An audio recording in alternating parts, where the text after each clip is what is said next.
Hello everyone, welcome to my YouTube channel Study Icon. So நம்ம என்ன பார்த்துட்ருக்கோம் அப்படின்னா ஜேஐபிக்கான இம்பார்ட்டன்ட் டாபிக்ஸ் எல்லாம் பார்த்துட்ருக்கோம். எக்ஸாம்ஸ் பக்கத்தில் வந்துட்டுருக்கு. So we have to cover all the important topics. ஏன்னா மேக்ஸிமம் கொஷின்ஸ் இதில் தான் வரும்னு இருக்குது. ஸோ அதனால நம்ம அதெல்லாம் கவர் பண்ணிகிட்ருக்கோம். நேற்று என்ன சொல்லியிருந்தேன் அப்படின்னா சர்ஃபஸியினுடைய கான்செப்ட் என்ன அப்படின்னு சொல்லிட்டு என்னோடய புக்கில் நான் ஃப்ளோ சார்ட் போட்டு எக்ஸ்பிளைன் பண்ணியிருந்தேன். ஸோ ஒர்க் புக்கில் அந்த வீடியோ வந்துட்டு இதுக்கு முந்தின வீடியோ.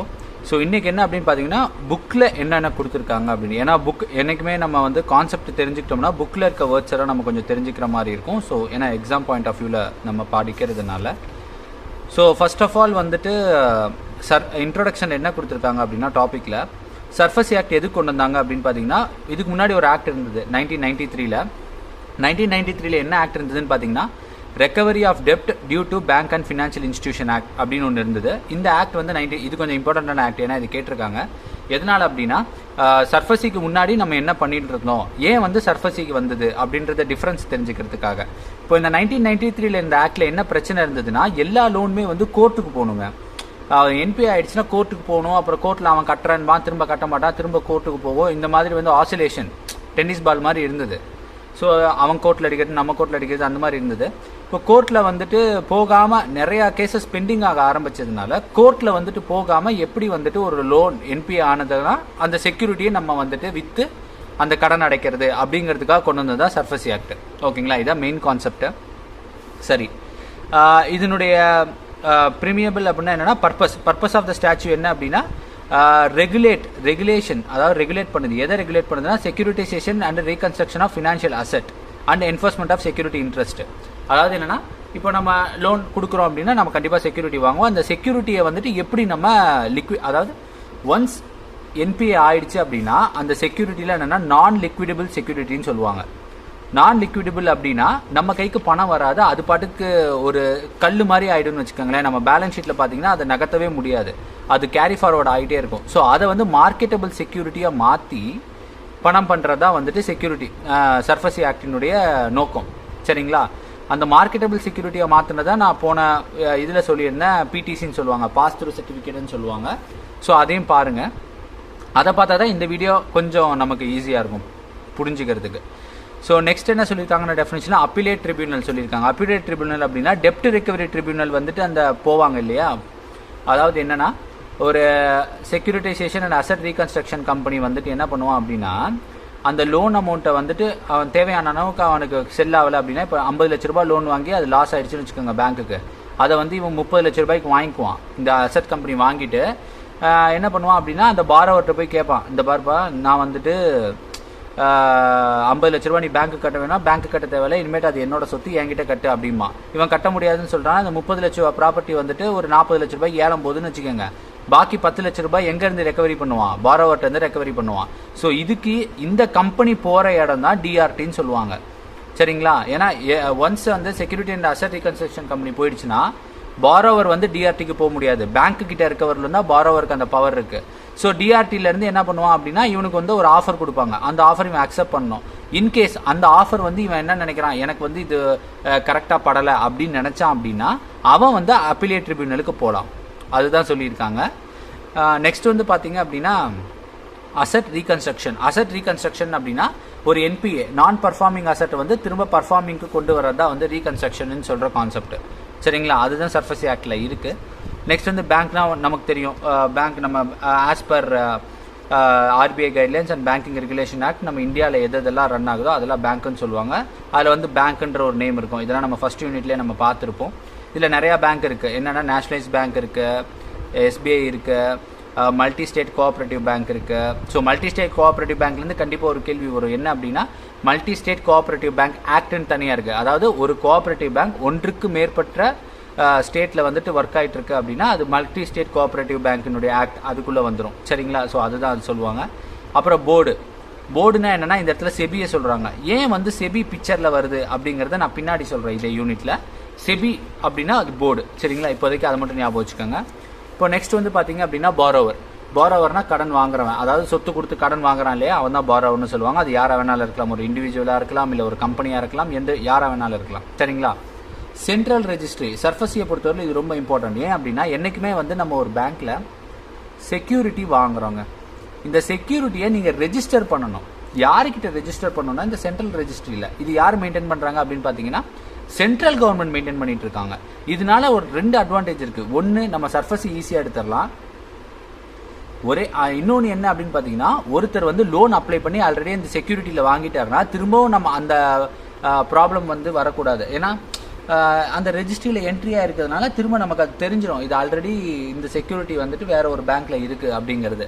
ஸோ அதனால தான் சென்ட்ரல் ரெஜிஸ்ட்ரி ரொம்ப இம்பார்ட்டன்ட். இது வந்து டைம் பீரியட் இருக்குது, 30 டேஸ்க்குள்ளே நீங்கள் ரெஜிஸ்டர் பண்ணி ஆகணும். ஒரு செக்யூரிட்டி லோன் கொடுக்குறீங்க அப்படின்னா அந்த லோன் கொடுத்து 30 நாளுக்குள்ளே நீங்கள் வந்து சென்ட்ரல் ரெஜிஸ்ட்ரியில் பண்ணி ஆகணும். அப்படி இல்லைன்னா நீங்கள் பெனால்ட்டி கட்டுற மாதிரி இருக்கும். பேங்க் வந்து அந்த பிரான்ச் வந்து பெனால்ட்டி கட்டுற மாதிரி இருக்கும். சரிங்களா? நெக்ஸ்ட் வந்து பார்த்தீங்க அப்படின்னா டெப்ட் ரெக்கவரி ட்ரிபியூனல். நான் இதான் சொன்னேன், டிஆர்டி வந்து எதில் ஃபார்ம் பண்ணியிருக்காங்க அப்படின்னு பார்த்தீங்கன்னா அந்த ரெக்கவரி ஆஃப் டெப்ட் due to bank and financial institution act 1993 form பண்ணியிருக்காங்க. ஸோ இதில் என்ன சொல்ல வராங்க அப்படின்னா கேசஸ் வந்து அபோவ் 10 லட்ச ரூபாய்க்கு மேலே இருக்க கேஸ் எல்லாம் இதில் எடுத்துக்கலாம் அப்படின்ற மாதிரி சொல்கிறாங்க. நெக்ஸ்ட் வந்து பார்த்தீங்க அப்படின்னா டிஃபால்ட் அப்படின்னா என்னன்னா பணம் கட்டுறதுக்கு தவறுறது. 90 நாட்களுக்கு மேலே பணம் கட்டுறதுக்கு அவர் தவறிட்டார் அப்படின்னா அதை வந்து டிஃபால்ட்டுன்னு சொல்லுவாங்க. நெக்ஸ்ட் வந்து பார்த்தீங்கன்னா சிசிஓடி அந்த மாதிரி அக்கௌண்ட்லாம் இருந்தது அப்படின்னா இந்த கிரெடிட்டே வராமல் இருக்கும். பார்த்தீங்களா, ஒரு பாசிட்டிவ் வேல்யூவே இல்லாமல் இருக்கும். ஸோ அதெல்லாம் வந்து டிஃபால்ட்டுன்னு சொல்லுவாங்க 90 டேஸில். அப்படி இல்லைன்னா அந்த ஸ்டாக் ஸ்டேட்மெண்ட் கொடுக்காமல் இருக்கிறது. ஸோ இதெல்லாம் வந்து டிஃபால்ட்டில் வரும். சரிங்களா? ஃபினான்ஷியல் அசிஸ்டன்ஸ்னு என்ன சொல்கிறாங்க அப்படின்னா பேங்க் கொடுக்குற லோன் தான் ஃபினான்ஷியல் அசிஸ்டன்ஸ். அது எதுவாக வேணாலும் இருக்கலாம். டேர்ம் லோனாக இருக்கலாம், சிசிஓடியாக இருக்கலாம், இல்லை லெட்டர் ஆஃப் கிரெடிட்டாக இருக்கலாம். எல்லா டைப் ஆஃப் கிரெடிட் ஃபெசிலிட்டியும் வந்துட்டு ஃபினான்ஷியல் அசிஸ்டன்ஸில் வரும். ஃபினான்ஷியல் அசட்டுன்றது தான் வந்து செக்யூரிட்டி. நம்மக்கிட்ட என்ன செக்யூரிட்டி இருக்குது, வண்டி இருக்கா, இல்லை வீடு இருக்கா, இல்லை வந்துட்டு பாண்ட் இருக்கா, இதெல்லாம் வந்து செக்யூரிட்டின்னு சொல்லுவாங்க. ஓகேங்களா?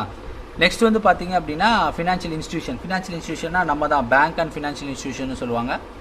பேங்கிங் பண்ணாமல் சில இன்ஸ்டியூஷன்லாம் இருக்குது. லைக் இந்த முத்தூட் ஃபினான்ஸ்லாம் பார்த்தீங்கன்னா ஃபினான்ஷியல் இன்ஸ்டியூஷன் சொல்லுவாங்க. ஓகேங்களா? இவங்ககிட்ட பேங்கிங் கிடையாது, பட் ஆனால் லோன் கொடுத்து அதை ரெக்கவர் பண்ணுவாங்க. ஓகேங்களா? சரி, நெக்ஸ்ட் வந்துட்டு ஹைப்போதெகேஷன்னாலே நம்ம ஜென்ரலாக ஞாபகம் வச்சுக்கலாம். ஆனால் வெஹிக்கிள் லோன் ஞாபகம் வச்சுக்கோங்க. ஏன்னா பொசிஷன் வந்து பார்ட்டிக்கிட்ட இருக்கும், நம்மக்கிட்ட ஹைப்போதெகேஷன் இருக்கும். சரிங்களா? ஸோ மூவபிள் ப்ராப்பர்ட்டிக்கு மட்டும்தான் ஹைப்போதெகேஷன் கிரியேட் பண்ண முடியும், இம்மூவபிளுக்கு கிரியேட் பண்ண முடியாது. நெக்ஸ்ட் வந்து பார்த்தீங்க அப்படின்னா அதாவது ஹைப்போதெகேஷன் அப்படின்னா நீங்கள் வெஹிக்கிள் ஞாபகம் வச்சுக்கிட்டிங்கன்னா போதும். இதில் இருக்கிற அந்த ப்ராப்பர்ட்டிஸ் எல்லாமே ஹைப்போதெகேஷனுக்கு செட் ஆகும். சரிங்களா? ஸோ நம்ம ஹைப்போதெகேஷனை வச்சு படித்தோம் அப்படின்னா எந்த லோனுக்கு செட் பண்ணுவோன்னு சொல்லிட்டு நம்ம மறந்துடுவோம். அது கொஞ்சம் குழப்பமாக இருக்கும். ஸோ அதனால் ஹைப்போதெகேஷனாக வெஹிக்கிள் லோன். அப்போ வெஹிக்கிள் லோனுக்கு என்னென்னா வெஹிக்கிள் வந்து மூவ் ஆகும். ஆனால் அந்த வெஹிக்கிளில் வந்து ஹைப்போதெகேட்டட் டு திஸ் பேங்க் அப்படின்ற மாதிரி எழுதியிருப்பாங்க. ஸோ அதே மாதிரி in favour of security creditor எல்லாமே உங்களுக்கு அது தெரிஞ்சிடும். அதனால் என்றைக்குமே ஒரு சார்ஜை பற்றி படிக்கிறீங்க அப்படின்னா அதுக்கு எக்ஸாம்பிளாக ஒரு லோனை வச்சுக்கோங்க. அப்போ கொஞ்சம் ஈஸியாக இருக்கும். சரி, இது யார் கிரியேட் பண்ணுவாங்க அப்படின்னா பாரோவர் தான் கிரியேட் பண்ணுவார். இது வந்து ஒரு மூவபிள் ப்ராப்பர்ட்டிக்கு எதிரான சார்ஜ் அந்த மாதிரி. சரிங்களா? இதில் என்ன சொல்கிறாங்கன்னா prior to this act no Indian law has defined the term hypothecation. இதுதான் ரொம்ப இம்பார்ட்டன்ட். சர்ஃபசி மட்டும்தான் ஹைப்போதெகேஷனுக்கு இம்பார்ட்டன்ஸ் கொடுத்துருக்கு. இந்த ரெக்கவரி ஆஃப் டெப்ட் 1993 ஒரு ஆக்ட் இருக்குன்னு சொன்னேன் இல்லையா, அந்த ஆக்டில் வந்து ஹைப்போதெகேஷனை பற்றி அந்த அளவுக்கு கொடுக்கல. பட் சர்ஃபசியில் ஹைப்போதெகேஷனுக்கு ரொம்ப இம்பார்ட்டன்ஸ் தராங்க. சரிங்களா? சரி, நான் பர்ஃபார்மிங் அசட் ஆல்ரெடி நான் எக்ஸ்பிளைன் பண்ண தான் 90 டேஸ் வந்துட்டு பணம் வராமல் இருக்கிறது. ஸோ நான் பர்ஃபார்மிங் அசட்டில் நிறையா கேட்டகரி இருக்குது.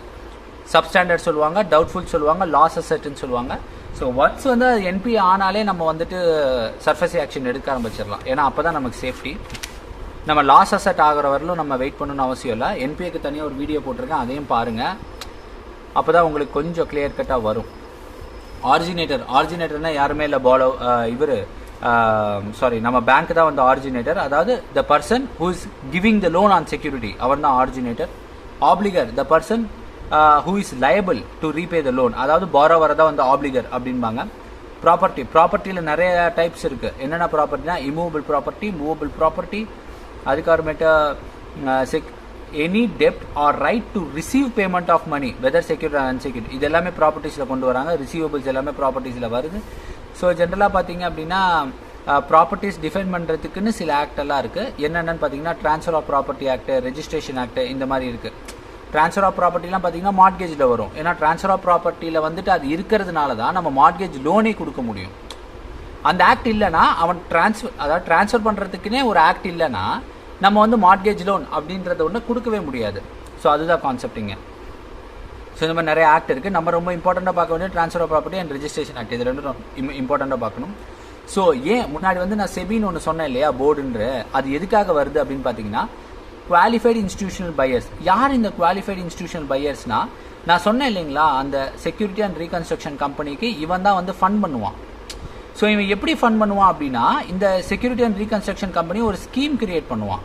நான் இந்த மாதிரி ஒரு ஸ்கீம் வச்சிருக்கேன், இந்த ஸ்கீமில் வந்து எனக்கு இன்வெஸ்ட்மெண்ட் தேவைப்படுது, இந்த ஸ்கீமில் நான் இந்த சில பேங்க்ல இருந்து நான் என்பிஏவெல்லாம் வாங்க போகிறேன், அந்த என்பிஏலேருந்து நான் ப்ராஃபிட் சம்பாதிக்க போகிறேன் அப்படின்னு மாதிரி ஒரு ஸ்கீம் கொண்டு வருவான். அந்த ஸ்கீமுக்கு வந்துட்டு இவங்க விருப்பம் இருந்ததுன்னா இவங்க வந்து இன்வெஸ்ட்மெண்ட் பண்ணலாம். இன்கேஸ் இவன் ஸ்கீம் வந்து ஒரு 10 கோடி 100 கோடி வச்சிருக்கான்னு வச்சுக்காங்க, ஒரு 2-3 QIB வந்துட்டு, அதாவது குவாலிஃபைடு இன்ஸ்டிடியூஷனல் பையர்ஸ் வந்துட்டு ஒரு 10 பேர் சேர்ந்து ஆளுக்கு 10 கோடியாக வந்துட்டு போட்டு அதில் இன்வெஸ்ட்மெண்ட் பண்ணலாம். சரிங்களா? இவங்களை ரெகுலேட் பண்ணுறது யாரு அப்படின்னு பார்த்தீங்கன்னா செபி. ஏன்னா இது வந்து ஷேர் மார்க்கெட் மாதிரி தானே, ஒரு இன்வெஸ்ட்மெண்ட் தானே, அதனால QIBயை ரெகுலேட் பண்ணுறது யாரு அப்படின்னு பார்த்தீங்கன்னா செபி. அதனால தான் செபி வந்து இம்பார்ட்டன்ட் சர்ஃபஸியில். சரி, ரீகன்ஸ்ட்ரக்ஷன் கம்பெனி. ரீகன்ஸ்ட்ரக்ஷன் கம்பெனினா அது ஒரு கம்பெனி, கண்டிப்பாக ஒரு கம்பெனி ஆக்டில் ரெஜிஸ்டர் பண்ணியிருப்பாங்க 1956.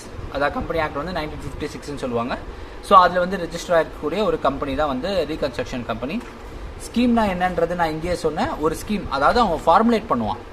ஸோ இதெல்லாம் வந்துட்டு நம்ம பண்ண போகிறோம், இந்த மாதிரி நம்ம என்பிஏவெல்லாம் வாங்க போகிறோம், இந்த இடத்துல விற்று நம்ம லோன் ரெக்கவர் பண்ணுறோம் அப்படின்ற மாதிரி ஒரு ஸ்கீம் ரெடி பண்ணுறது தான் வந்துட்டு அவனுடைய ஒர்க்கு. செக்யூரிட்டைசேஷன். ஓகே, செக்யூரிட்டைசேஷன் அப்படின்னா என்னன்னா, நம்ம வந்து ஒரு செக்யூரிட்டி லோன் கொடுக்குறோம், அந்த லோனுக்கான செக்யூரிட்டியை நம்ம வந்து தக்க வச்சுக்கிறதா வந்து செக்யூரிட்டைசேஷன். அதாவது ப்ராப்பரான டாக்குமெண்ட் பண்ணணும். சரிங்களா? செர்சாய் ரெஜிஸ்டர் பண்ணணும். ஸோ இதெல்லாம் வந்துட்டு செக்யூரிட்டைசேஷனில் வருது. சரி, இதில் 2 இம்பார்ட்டண்டான பாயிண்ட் இருக்குது. என்ன அப்படின்னு பார்த்தீங்கன்னா, SARFAESI act had made the loan secured by mortgage or other charges transferable. டிரான்ஸ்ஃபரபிள்னா என்னன்னா, ஒருத்தர் பேர்லேருந்து இன்னொருத்தர் பேருக்கு மாற்றுறது தான் வந்து டிரான்ஸ்ஃபரபிள்னு சொல்லுவாங்க. நெக்ஸ்ட் வந்து பார்த்தீங்க அப்படின்னா, ரெகுலேட்டிங் அத்தாரிட்டி யார் அப்படின்னு பார்த்தீங்கன்னா, இந்த இடத்துல RBI தான் நமக்கு. செக்யூரிட்டைசேஷன் ஆர் ரீகன்ஸ்ட்ரக்ஷன் கம்பெனி வந்துட்டு, ஏன்னா QIBக்கு வந்து செபி இருக்காங்க. அப்போது இந்த செக்யூரிட்டைசேஷன் அண்ட் ரீகன்ஸ்ட்ரக்ஷன் கம்பெனிக்குன்னு ஒருத்தர் வந்து ரெகுலேட் பண்ணணும் இல்லையா, இவனுக்குன்னு ஒரு ரூல்ஸ் கொடுக்கணும். ஏன்னா அவன் ஜஸ்ட் லைக் தட் போயிட்டு எல்லாரையும் காலி பண்ண முடியாது. இவனுடைய ரூல்ஸ் பார்த்தீங்க யாருன்னு பண்ணுவாங்கன்னா RBI தான் பண்ணுறாங்க. ஓகேங்களா? சரி, இப்போது ஒரு செக்யூரிட்டைசேஷன் கம்பெனிக்குன்னு சில பேராமீட்டர்ஸ் இருக்குது. என்னன்னு பார்த்தீங்கன்னா, அவன் வந்து ஒரு கம்பெனி ஸ்டார்ட் பண்ணணும் அப்படின்னா அவனுடைய கம்பெனிக்கு ஒரு மினிமம் கேபிட்டல் ரெக்யர்மெண்ட் எவ்வளோ இருக்கணும்னு பார்த்தீங்கன்னா 2 கோடி இருக்கணும். சரி, இவன் வந்து ஒரு அசட்டை வந்துட்டு வாங்க போகிறான், அதாவது அந்த அசட்டை வந்துட்டு எடுக்க போகிறான் அப்படின்னா அவனுக்கு மினிமம் எவ்வளோ இருக்கணும்னு பார்த்தீங்கன்னா, கேபிட்டல் அடிக்குவசி வந்துட்டு 15% ஆஃப் த டோட்டல் அசட். அவன் எவ்வளோ அசட்டை வாங்குறானோ அதில் 15% வந்துட்டு இவன்கிட்ட பணமாக இருக்கணும், அல்லது 100 கோடி வந்துட்டு இருக்கணும். இதில் 2ல் எது கம்மியாக இருக்கோ அதுதான். சரிங்களா? எய்தர் அவன் ஃபார் எக்ஸாம்பிள் வந்து 100 கோடி சொத்து வாங்குறான்னு வச்சுக்கோங்களேன், 15 கோடி ரூபாய் அவங்ககிட்ட வந்துட்டு மினிமம் அடிக்குவசி கேபிட்டல் இருக்கணும். அப்படி இல்லைனா 100 கோடி ரூபாவது இருக்கணும். இது 2ல் எது கம்மி பார்த்தீங்கன்னா 15 கோடி தான் கம்மி. அப்போ இது இருந்தால் போதும். இன்கேஸ் சொத்து வந்து ரொம்ப அதிகம்னு வச்சுக்கோங்க, ஒரு 10,000 கோடி சொத்தாக இருந்தது அப்படின்னா எய்தர் 15% ஆஃப் த அமௌண்ட், 15% பார்த்தீங்கன்னா இதுவே 1500 கோடி கிட்ட வந்துடும். ஆனால் இங்கே பார்த்தீங்கன்னா 100 கோடி மினிமம் 100 crores இருந்தால் போதுன்றாங்க இல்லையா. ஸோ அதனால் 100 crores வச்சா போதும். ஸோ அதனால் அந்த அசட்டை பொறுத்து இருக்குது அவங்களுடைய மினிமம் கேபிட்டல் அடிக்குவசி எவ்வளோ இருக்கணும்னு. சரி, செக்யூரிட்டைசேஷன் கம்பெனினா என்னன்னு பார்த்தோம். அவன் கம்பெனி வந்துட்டு 1956ல் ரெஜிஸ்டர் பண்ணியிருப்பான். ரீகன்ஸ்ட்ரக்ஷன் கம்பெனி அதே தான் 1956 அந்த ஆக்டில் ரெஜிஸ்டர் பண்ணியிருப்பாங்க. ஸோ இவங்களெல்லாம் யார் கைட் பண்ணுறாங்க அப்படின்னா RBIலேருந்து கைட் பண்ணுவாங்க. ஸோ சர்ஃபசி ஆக்ட் வந்ததுனால தான் இந்த கம்பெனிஸ்க்கெலாம் இப்போ வந்து வாழ்வு வந்திருக்கு. ஆக்சுவலி பார்த்தீங்கன்னா இப்போது இந்த செக்யூரிட்டி அக்ரிமெண்ட்டுன்னு ஒன்று இருக்குங்க. செக்யூரிட்டி அக்ரிமெண்ட் இது வந்து ஒரு agreement, instrument or any other document or arrangement under which the security interest is created in favor of the security creditor. இந்த அக்ரிமெண்ட் வந்துட்டு பார்த்தீங்கன்னா பேங்க்குக்கும் அந்த பாரோவருக்கும் இருக்கும். அதான் சொத்தை எழுதி கொடுக்குற மாதிரி தான் கிட்டத்தட்ட. நான் வந்து கடன் தரேன், அதுக்கு இந்த சொத்தை அடமானம் வச்சு நான் கடன் தரேன் அப்படின்ற டீட்டெயிலாக அந்த அக்ரிமெண்ட்டில் எழுதியிருப்பாங்க. செக்யூரிட்டி அசட்னா அந்த பர்டிகுலர் அசட், நம்ம எந்த அசட்டுக்கு மேலே நம்ம லோன் கொடுக்குறோமோ அதான் செக்யூரிட்டி அசட் அப்படின்னு சொல்கிறாங்க. ஸோ இதெல்லாம் ஜஸ்ட் நார்மலாக நீங்கள் கோ த்ரூ பண்ணாலே போதும். நெக்ஸ்ட் வந்து பார்த்தீங்க அப்படின்னா செக்யூரிட்டி கிரெடிட்டார் பேங்க். சிம்பிளி சொல்ல போனால் பேங்க் ஆர் ஃபினான்ஷியல் இன்ஸ்டிடியூஷன் தான் வந்து செக்யூரிட்டி கிரெடிட்டார்னு சொல்லுவாங்க. நெக்ஸ்ட் வந்து பார்த்தீங்க அப்படின்னா செக்யூரிட்டி இன்ட்ரெஸ்ட்னா என்னென்னா அந்த சொத்தின் மீது நமக்கு இருக்க உரிமை. அதுதான் வந்து இன்ட்ரெஸ்ட்னு சொல்லுவாங்க. இன்ட்ரெஸ்ட்னா இந்த இடத்துல வட்டி கிடையாது, அந்த சொத்தின் மீது நமக்கு இருக்க உரிமை, அதுதான் வந்து செக்யூரிட்டி இன்ட்ரெஸ்ட் அப்படின்னு சொல்லுவாங்க. இது சர்ஃபசி ஆக்ட்ல செக்ஷன் 31ல ஸ்பெசிஃபை பண்ணியிருக்காங்க. ஓகேங்களா? சரி. whenever any lender takes any security from the borrower, the lender get interest in that security. சரிங்களா? the type of interest depend on the nature of the charge created over the security. chargesனா என்னன்னா இந்த hypothecation, pledge இந்த மாதிரி நிறைய இருக்கு, அதை depend பண்ணி தான் இருக்கும் அப்படின்றாங்க. until now such interest of the lender is in the security was not defined in any law. எந்த லாலையும் கிடையாது, ஆனால் சர்ஃபசியில் இருக்கு அப்படின்றாங்க. ஸோ நம்ம இப்போ பார்த்ததுலேருந்து என்னென்ன பண்ணோம் அப்படின்னா, சர்ஃபசியில் புதுசாக சொல்லியிருக்காங்கன்னா ஹைப்போத்திகேஷனை உள்ளே கொண்டு வந்தது சர்ஃபசி தான். அதே மாதிரி சர்ஃபசி தான் எதை சொல்லுது அப்படின்னா, இன்ட்ரெஸ்ட் கிரியேட் பண்ணுறதே வந்து சர்ஃபசி தான் சொல்லுது. எதுக்கு இன்ட்ரெஸ்ட்னா அந்த செக்யூரிட்டின் மீது நமக்கு இருக்க உரிமையை உறுதிப்படுத்துறது பார்த்தீங்க அப்படின்னா சர்ஃபசி ஆக்ட் தான். ஓகேங்களா? சரி, நெக்ஸ்ட் வந்து செக்யூரிட்டி ரெசிப்ட். செக்யூரிட்டி ரெசிப்ட்னா என்னன்னா ஒரு சின்ன சலான் மாதிரி ஒரு ரெசிப்ட் இருக்கும். இது வந்து செக்யூரிட்டைசேஷன் கம்பெனி கொடுப்பாங்க. எதுக்கு, யாருக்கு கொடுப்பாங்கன்னா குவாலிஃபைடு இன்ஸ்டிடியூஷனல் பையர். நான் சொன்னேன் இல்லையா, ஒரு சர்டிஃபிகேட் மாதிரி இருக்கும், இந்த ரெசிப்ட் கொடுப்பாங்க. நீங்கள் வந்து பணத்தை கொடுத்தீங்கன்னா நான் வந்து ரெசிப்ட் தரேன், இந்த செக்யூரிட்டி வாங்க போகிறேன், ஸோ அதுக்கான ரெசிப்ட் தரேன், அதுதான் செக்யூரிட்டி ரெசிப்ட்னு சொல்லுவாங்க. பேங்க்லேருந்து வாங்கிட்டு அந்த ரெசிப்ட்லாம் QIB இருக்கும். ஒன்ஸ் அவன் ரெக்கவரி பண்ணி முடிச்சோட இந்த ரெசிப்ட் எல்லாம் திரும்ப வாங்கிட்டு அவன் பணத்தை கொடுத்துருவான். யாருன்னா செக்யூரிட்டி அண்ட் ரீகன்ஸ்ட்ரக்ஷன் கம்பெனிகிட்ட வந்து QIB, இவங்க 2 பேருக்கு நடக்கக்கூடிய டிரான்சாக்ஷன். இவன் வந்துட்டு பேங்க்லேருந்து இந்த பொருளை அந்த அமௌண்ட்டை வாங்கிட்டான்னு, அமௌண்ட் இல்லை, அந்த செக்யூரிட்டியை வாங்கிட்டான்னு வைங்களேன், இவன் வந்து அதை வந்து ரெசிப்டாக மாற்றுவான். ஸோ இந்த இடத்துல தான் வந்து என்னென்னா மார்க்கெட்டபிள் செக்யூரிட்டியாக மாறுது அது. ஓகேங்களா? எது மார்க்கெட்டபிள் செக்யூரிட்டியாக மாறுது? அந்த நான் பர்ஃபார்மிங் அசட். இது என்னன்னு சொல்லுவாங்கன்னா நான் லிக்விடபிள் அசட்னு சொல்லலாம். அந்த அசட் வந்து மார்க்கெட்டபிள் செக்யூரிட்டியாக மாறுற இடம்னு பார்த்தீங்கன்னா இந்த இடம் தான். செக்யூரிட்டைசேஷன் அண்ட் ரீகன்ஸ்ட்ரக்ஷன் கம்பெனிலேருந்து குவாலிஃபைடு இன்ஸ்டிடியூஷனல் பையருக்கு அது போகும்போது மார்க்கெட்டபிள் செக்யூரிட்டியாக அது மாறிடும். ஓகேங்களா? சரி, ஓகே சார். நெக்ஸ்ட் வந்து ஸ்பான்சர்னா யாருன்னா சிம்பிள் QIB தான் ஸ்பான்சரு. அது இல்லாமல் இன்னும் நிறையா QIBக்கே ஸ்பான்சர் பண்ணுறதுலாம் இருக்குது. ஸோ அதெல்லாம் நம்ம ரொம்ப டீப்பாக போவோம், ஸோ அதெல்லாம் நம்ம படிக்க வேணாம். ஸோ இவ்வளோ தான் வந்துட்டு சர்ஃபசி.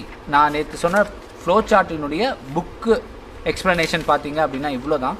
ஸோ இந்த வீடியோவில் உங்களுக்கு ஏதாவது டவுட் இருந்தது அப்படின்னா கேளுங்க. அண்ட் நிறைய பேர் கேட்டிருந்தீங்க எத்திக்ஸ் யூனிட்டை பற்றி எடுங்க அப்படின்ட்டு. ஸோ அப்கமிங்கில் நான் எத்திக்ஸ் யூனிட் வந்து நான் இப்போ வந்து போர்டு மோடுக்கு போகலான்னு இருக்கேன். இப்போ புக் வச்சு நம்ம நடத்திட்டு இருக்கோம் இல்லையா, இது வந்து நம்ம போர்டில் நடத்துகிற மாதிரி இருக்கும். ஸோ ஆட்டோமேட்டிக்லி நம்ம அதில் வந்து நம்ம புது டாபிக்ஸ் எல்லாம் நம்ம பார்க்கும்போது கொஞ்சம் ஈஸியாக இருக்கும் அண்டர்ஸ்டாண்டிங்க்கு.